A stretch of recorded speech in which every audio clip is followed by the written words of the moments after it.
అంకం రాహుల్ అనే అబ్బాయి మాతృశ్రీ ఇంజనీరింగ్ కాలేజ్లో సైదాబాద్లో చదువుతున్నాడు. నాదర్గురులో కూడా వీళ్ళకి MBSR ఇంకొక బ్రాంచ్ ఉంది. ఈ 2 బ్రాంచ్లు కూడా ఒకటే కరెస్పాండెంట్కి సంబంధించినటువంటివి. ఇక్కడ చదువుతున్న ఈ బాబుని May 31 వరకు హాలిడేస్ ఉన్నాయి. అయినప్పటికీ కూడా హాలిడేస్ ఉన్నప్పటికీ కూడా కాలేజ్ వాళ్ళు ఇంటర్న్షిప్ అని చెప్పేసి న్యూ అడ్మిషన్స్ కి వీళ్ళని మనం ఏ విధంగానైతే చేపలకు ఎరవేసి పడతామో ఆ విధంగా ఇంటర్న్షిప్ ఉందని చెప్పేసి పబ్లిసిటీ కోసం పిల్లలందరినీ పిలిపించుకొని ఈ 2 బ్రాంచ్లకు సంబంధించి ఒకటే దగ్గర ఇంటర్న్షిప్ పెట్టి వాట్సాప్ గ్రూపులు క్రియేట్ చేసి పిల్లలందరినీ పిలిపించడం జరిగింది.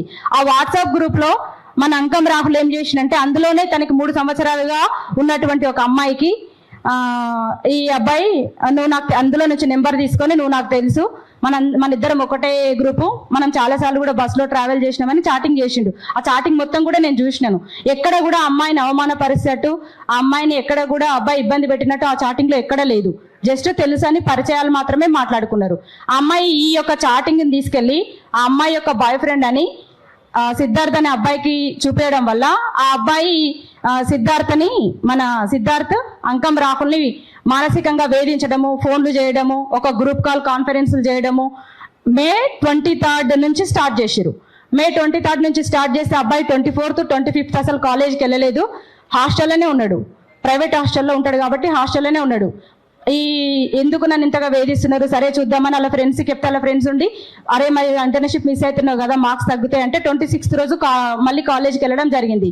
వెళ్ళినప్పటికి కూడా కాలేజ్లో అతన్ని ఒక 4 గంటల పాటు మిగతా ఫ్రెండ్స్, ఈ సిద్ధార్థ యొక్క ఫ్రెండ్స్ బాగా మానసికంగా వేధిస్తే తట్టుకోలేక అమ్మో ఫిజికల్ గా నేను ఎక్కడ కనిపించినా నన్ను వేధిస్తున్నారు అని చెప్పేసి ఆ అబ్బాయి ఏం చేసిందంటే 26th May రోజు భయపడి అతని హాస్టల్కి వెళ్లకుండా వాళ్ళ ఫ్రెండ్స్ యొక్క హాస్టల్కి వెళ్ళడం జరిగింది. వెళ్తే వాళ్ళ ఫ్రెండ్స్ ఏం సలహా ఇచ్చారంటే నువ్వు ఫిజికల్ ఎక్కడ అంటే నువ్వు ఎక్కడ మనిషిగా కనబడ్డా వాళ్ళు నిన్ను వదులుతలేరు కాబట్టి ఎందుకైనా మంచిది ఇంటికి వెళ్ళని సలహా ఇస్తే 27th రోజు మార్నింగ్ 8:15కి కాచిగూడ రైల్వే స్టేషన్కి వచ్చిండు. కాచిగూడ రైల్వే స్టేషన్కి వస్తే వీళ్ళు అదే అదనుగా చూసుకొని ఆ అబ్బాయిని వెంటాడి అక్కడికి మళ్ళీ కాల్ చేసి ఆగాగు అని చెప్పేసి ఆ అబ్బాయిని ఆపి అక్కడి నుంచి పూర్తి స్థాయిలో రాహుల్ని వాళ్ళ కంట్రోల్లోకి తీసుకున్నారు. అక్కడి నుంచి రాహుల్ ర్యాపిడో బుక్ చేసుకొని చెప్పల్ బజార్ వచ్చిండు. చెప్పల్ బజార్కి వచ్చిన తర్వాత 12 గంటల 15 వరకు అదే ఏరియాలో అతన్ని వాళ్ళ సమక్షంలోనే ఉంచుకున్న తర్వాత వాళ్ళు ఇచ్చినటువంటి గైడెన్స్ ప్రకారమే అబ్బాయి నెక్స్ట్ సికింద్రాబాద్ రైల్వే స్టేషన్కి వచ్చి అక్కడ నుంచి ఫోన్ స్విచ్ ఆఫ్ చేసిన తర్వాత ఒకసారి 7:09 మళ్ళీ వాళ్ళు కన్ఫర్మ్ చేసుకున్నారు వస్తుండా లేదా అని. శబరి ఎక్స్ప్రెస్ ఎక్కిండు. 9:43 సింగరాయకొండ వరకు వెళ్ళినట్టున్నాడు. ఇదంతా మన గెస్, ఎందుకంటే బాడీ అక్కడే ఉంది కాబట్టి.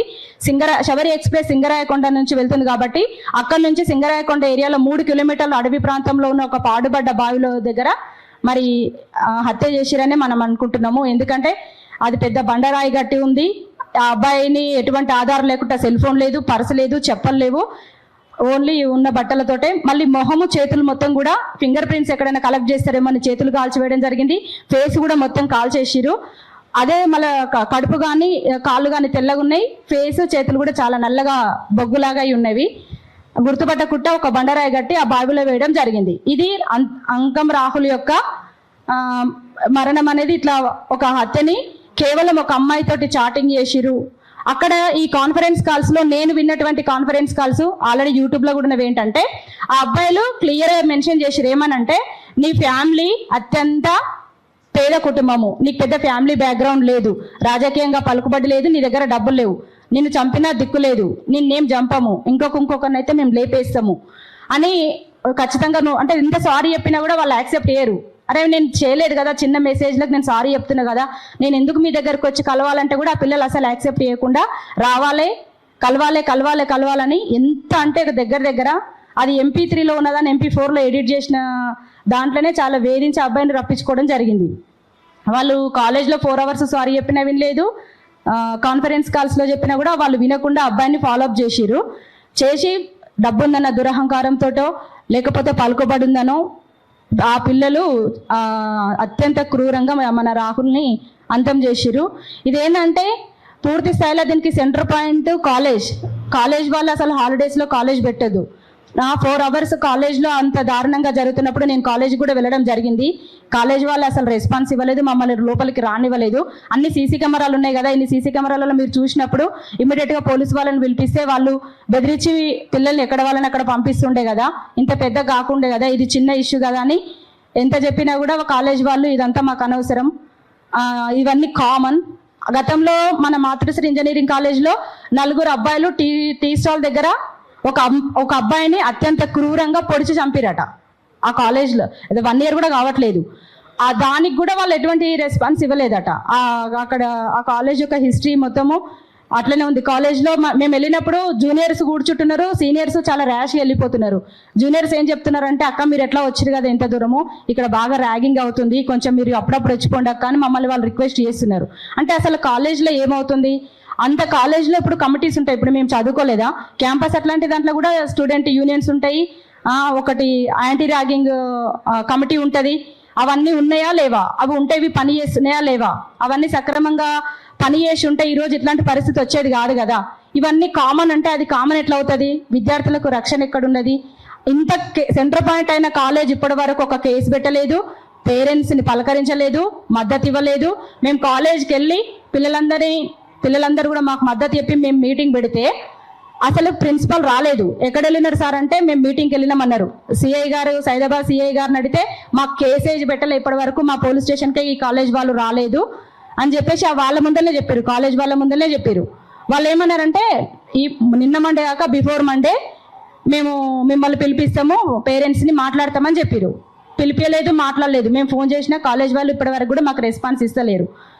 వాళ్ళు ఏమంటున్నారంటే, ఇదంతా కామన్, ఇంత చిన్న, మా దగ్గర ఎంతో వేల మంది చదువుకుంటారు పోతారు, ఈ చనిపోయిన దానికి మేమేం చేస్తాము, అవన్నీ మేము పట్టించుకోము, మా ప్రైవేట్ ఇన్స్టిట్యూషన్స్ ఓన్లీ ఫీజులు క్లాసులు అంతే ఉంటుంది, మమ్మల్ని ఈ విషయాలకు లాగొద్దు అని చెప్పి చెప్తున్నారు. అంటే ఇక్కడ విద్యార్థులకు రక్షణ ఇచ్చేది ఎవరు? అసలు ఒక కాలేజ్లో వాళ్ళ ఫీజు పర్టికులర్స్, స్టాఫ్ యొక్క డీటెయిల్స్, వాళ్ళ క్వాలిఫికేషన్స్, భద్రతకు సంబంధించినటువంటి ఏ విధమైన చర్యలు తీసుకుంటున్నారు, యాంటీ ర్యాగింగ్ కమిటీస్ ఏమున్నాయి, స్టూడెంట్ కమిటీస్, దాని యొక్క పేరెంట్స్ కమిటీ ఏముంది, ఇవన్నీ కూడా మనకు బోర్డు పైన లిస్ట్ అవుట్ చేయాలి. అవేవి కూడా కాలేజ్లో లేవు. నేను ప్రత్యక్షంగా చూసిన, నేను ఒక ప్రిన్సిపల్ కాబట్టి నేను అడిగిన వాళ్ళని, ఇవన్నీ మీరు మెన్షన్ చేయాలి కదా. మీ యొక్క సీసీ కెమెరా ఫుటేజ్ ఏది, మీ కాలేజ్లో సీసీ కెమెరాలు అబ్జర్వ్ చేయడానికి మనకు ఒక టీచర్ ఉంటారు, కంప్యూటర్ టీచర్. ఆ టీచర్ ఏం చెప్తున్నారని అతన్ని పిలిస్తే ఆ రూమ్ మొత్తం కూడా ఎంటీగా ఉంది. అవన్నీ మేము చూడమంటే మరి ఎందుకు పెట్టుకున్నారు ఇవన్నీ? అవన్నీ కాలేజ్లో సీసీ కెమెరాలు ఉండి సూపర్విజన్ లేకుండా ఉన్న వాటిని పెట్టడం ఎందుకు అని చెప్పేసి కూడా మేము ప్రశ్నించడం జరిగింది. వాళ్ళు ఇంకొక తప్పుడు సమాచారం ఏమి ఇచ్చారంటే, మాకు ప్రిన్సిపల్ మేము వెళ్ళిన రోజు, అబ్బాయి ఇట్లా చనిపోయిందని తెలియగానే కాలేజ్కి వెళ్ళిన రోజు అక్కడ పేరెంట్స్ ఉన్నారు, ఆ అమ్మాయి వాళ్ళ పేరెంట్స్ ఉన్నారు, ఆ చంపినటువంటి వీళ్ళ అబ్బాయిలకు సంబంధించిన పేరెంట్స్ ఉన్నారు. అంటే అప్పటికే వాళ్ళకి అంతా తెలుసు. మీరు ఒక మెసేజ్ కానీ, కాలేజ్ నుంచి ఒక మెసేజ్ కానీ, ఫోన్ కాల్ కానీ పేరెంట్స్కి ఎందుకు చేయలేదంటే, ఇది కామన్ ఇష్యూ కదా, మేము అందుకే చేయలేదని చెప్పారు. ఎందుకు మళ్ళీ వాళ్ళు ఇచ్చిన తప్పుడు సమాచారం ఏంటంటే, కాచిగూడ సిఐ గారు, పోలీస్ వాళ్ళు, పేరెంట్స్, అబ్బాయి వాళ్ళ పేరెంట్స్, అమ్మాయి వాళ్ళ పేరెంట్స్, సిద్ధార్థ యొక్క పేరెంట్స్, వాళ్ళ ఫ్రెండ్స్ పేరెంట్స్ అందరినీ కూడా కూర్చొని వాళ్ళంతా మాట్లాడుకుంటున్నారన్న తప్పుడు సమాచారం ఇచ్చారు. ఈ విషయాన్ని మేము సైదాబాద్ సిఐ గారి ముందర కూడా నిలదీయడం జరిగింది. తప్పుడు సమాచారం ఎందుకు ఇచ్చారంటే, వీళ్ళు కాలేజ్కి వచ్చి ఊక బెదిరిస్తున్నారు అని చెప్పేసి ఇచ్చినామని చెప్తున్నారు. అంటే పూర్తి స్థాయిలో సెంటర్ పాయింట్ అనేటువంటి కాలేజ్ నిర్లక్ష్యంగా ఉండడమే కాకుండా కాలేజ్ యొక్క ప్రిన్సిపల్ వైఖరి కూడా అంత కరెక్ట్గా లేదు. కాబట్టే ఇట్లాంటి ఉదంతాలు జరిగిన వాళ్ళు అంత నెగ్లెక్ట్గా సమాధానం చెప్తున్నారు. ఈ విధంగా కాలేజ్ వాళ్ళు నిర్లక్ష్యం చేసి అంకం రాహుల్ యొక్క మరణానికి కారణమయ్యారని నేను అంటాను. ఎందుకంటే మన కాలేజ్లో కనుక యాంటీ ర్యాగింగ్ టీమ్స్ కానీ, సూపర్విజన్ కానీ వాళ్ళ దృష్టికి వచ్చినప్పుడు ఇమ్మీడియట్గా అంతా వాళ్ళతో కాకపోతే పోలీసు వాళ్ళ హెల్ప్ తీసుకోవాల్సింది. పోలీసు వాళ్ళు చూసుకుంటారు కదా, ఇట్లా మా కాలేజ్లో పిల్లలు ఇట్లా గొడవ చేస్తున్నారంటే పేరెంట్స్ని పిలిపించినా అయిపోతుండే కదా, అది లేదు. మళ్ళీ ఇంకా ఇక్కడ అశ్రిత్ అనే అమ్మాయి ఎవరైతే అన్నిటికీ సూత్రధారి ఉన్నదో, ఆ అమ్మాయి అసలు ఫోన్ లిఫ్ట్ చేయక మెసేజ్కి రెస్పాన్స్ ఇవ్వకుండా అయిపోయేది. అమ్మాయి రెస్పాన్స్ ఇవ్వడం ఎందుకు? ఏ సంబంధం లేని తల్లిదండ్రులకు కానీ, తన తల్లిదండ్రులకు కానీ, పోనీ రాహుల్ యొక్క తల్లిదండ్రులకు కానీ, లేదంటే తన ఫ్రెండ్స్ కానీ ఎవరికైనా చెప్పేది ఉండే. అదంతా కాకుండా ఎవడో సంబంధం లేని బాయ్ ఫ్రెండ్ అని వాడికి చెప్పుడు, వాడిని ఎంకరేజ్ చేసుడు, ఏం చెప్పకుండా ఈ అబ్బాయి పైన తప్పుడు సమాచారం ఇచ్చి ఈరోజు చనిపోవడానికి కారణమైన అమ్మాయి కూడా, అమ్మాయిది కూడా చాలా తప్పే కదా. అసలు అమ్మాయినే సెంటర్ కదా. ఇట్లా ఈ విధంగా ఎవరైనా కూడా ప్రాణాలే కదా, ఇప్పుడు పేదోడైతే ప్రాణం కాదా?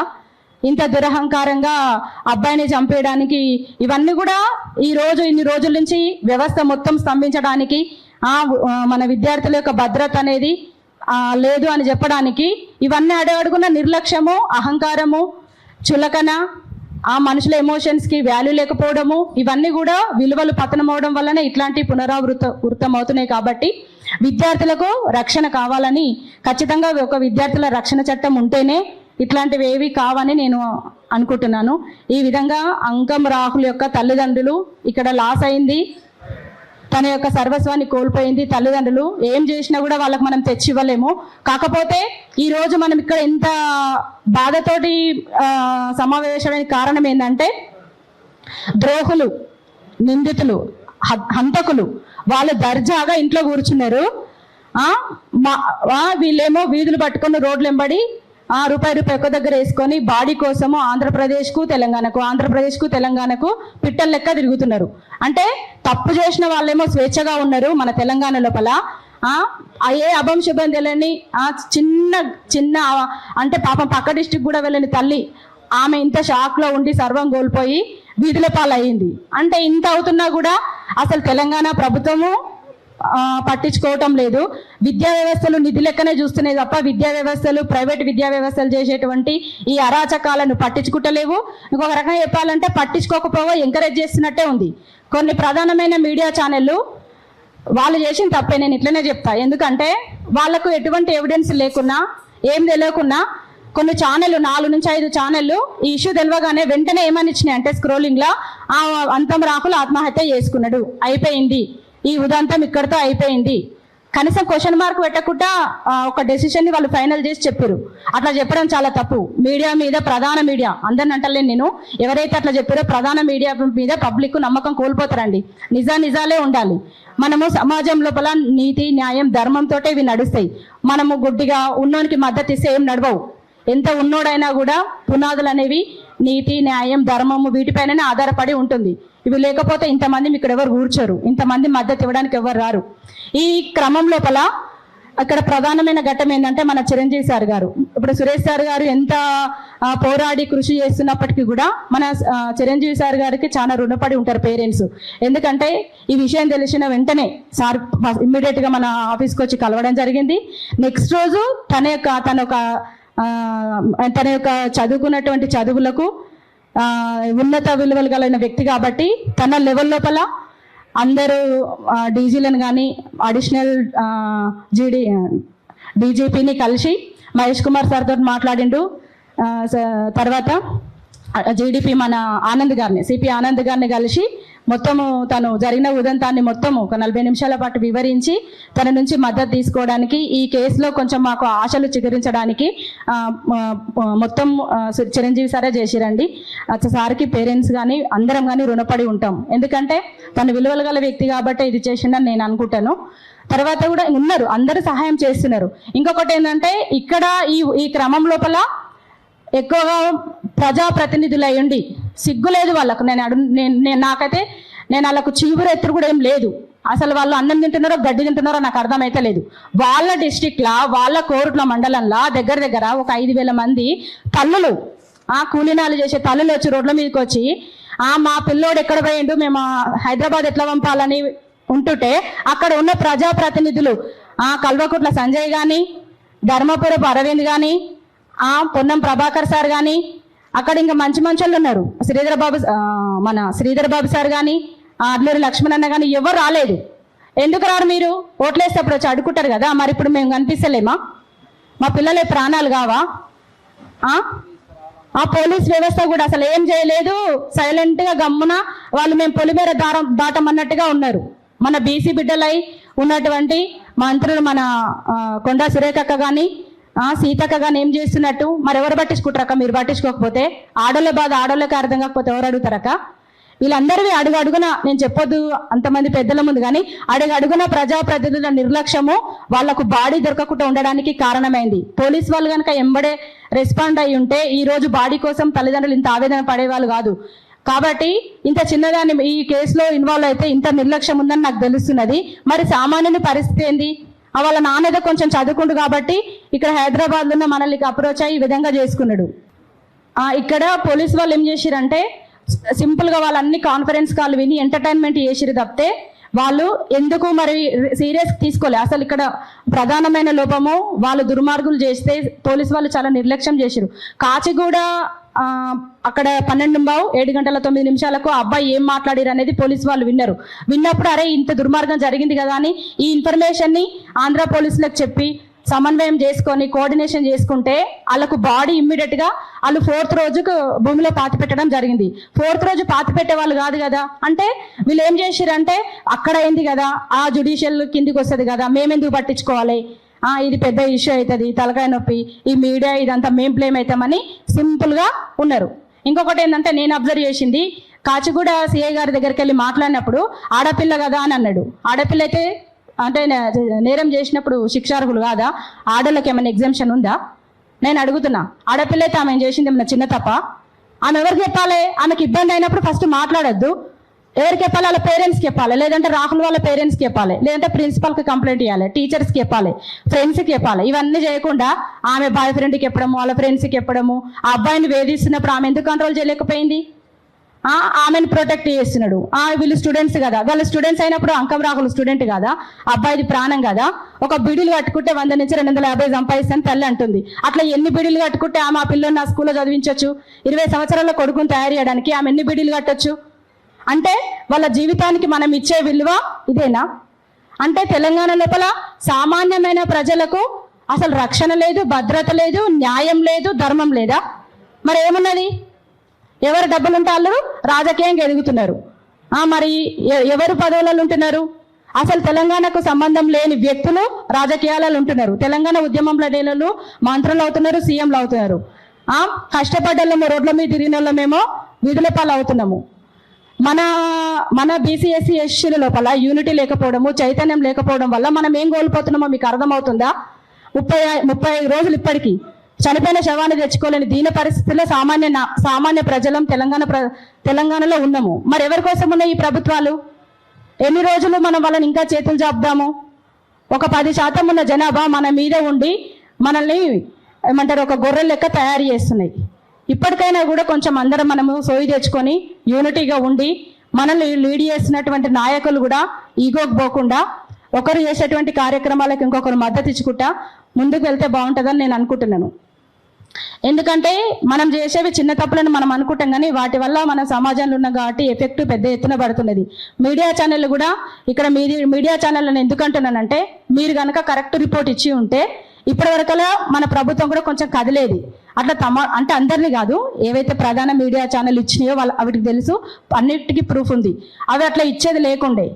ఎందుకంటే అక్కడ మీరు కొట్టే కొరడా దెబ్బ అనేది పేదోన్ని కొడితే ఏం అనలేడు. ఆ ఎఫెక్ట్ అనేది ఇంకా నెక్స్ట్ ఇట్లాంటి మన క్రైమ్ని ఎంకరేజ్ చేసినట్టు ఉంటుంది. కాబట్టి అట్లా మీరు చేసేది లేకుండే, చేయొద్దు కూడా. ఇంత ఉదంతం జరుగుతున్నప్పటికీ ఇన్ని రోజుల నుంచి ఈ యొక్క మొత్తం అంకం రాహుల్ యొక్క హత్యలో మొత్తం ఎంక్వైరీ చేసుకున్నది పేరెంట్స్, సపోర్ట్ చేసింది బీసీ రాజ్యాధికార సమితి, ఒక కొలిక్కి తెచ్చింది చిరంజీవి సారు. ఇక్కడ పోలీసులు చేసింది ఏం లేదు, ప్రభుత్వాలు చేసింది ఏం లేదు, ప్రజాప్రతినిధులు చేసింది ఏం లేదు.